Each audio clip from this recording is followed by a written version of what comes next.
ఉధృతం చేశారు. ముగ్గురు ఎమ్మెల్యేల ఇళ్లను వారు ముట్టడించారు. తమను ప్రభుత్వ ఉద్యోగులుగా గుర్తించాలని డిమాండ్ చేశారు.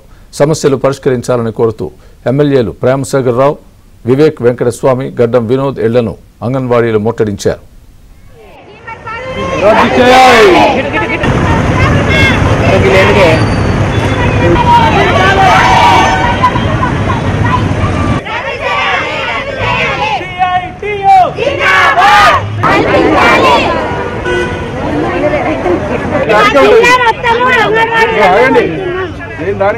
ఉద్యోగుల సమస్యలు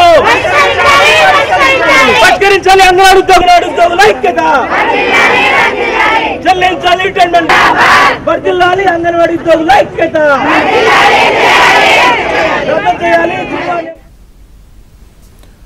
ఎమ్మెల్యేలు రాష్ట్ర ప్రభుత్వంపై ఒత్తిడి తెచ్చి తమ సమస్యలు పరిష్కరించాలని వారు నినాదాలు చేశారు. లక్షల్లో జీతాలు తీసుకుంటున్న ప్రజా ప్రతినిధులు, అంగన్వాడీ టీచర్లు, హెల్పర్లు, మినీ టీచర్లకు అరకొర వేతనాలు అందిస్తున్నా పట్టించుకోవడం లేదని అన్నారు. సుప్రీంకోర్టు తీర్పు ప్రకారం తమకు గ్రాట్యుటీ అమలు చేయాలని అంగన్వాడీలు డిమాండ్ చేశారు.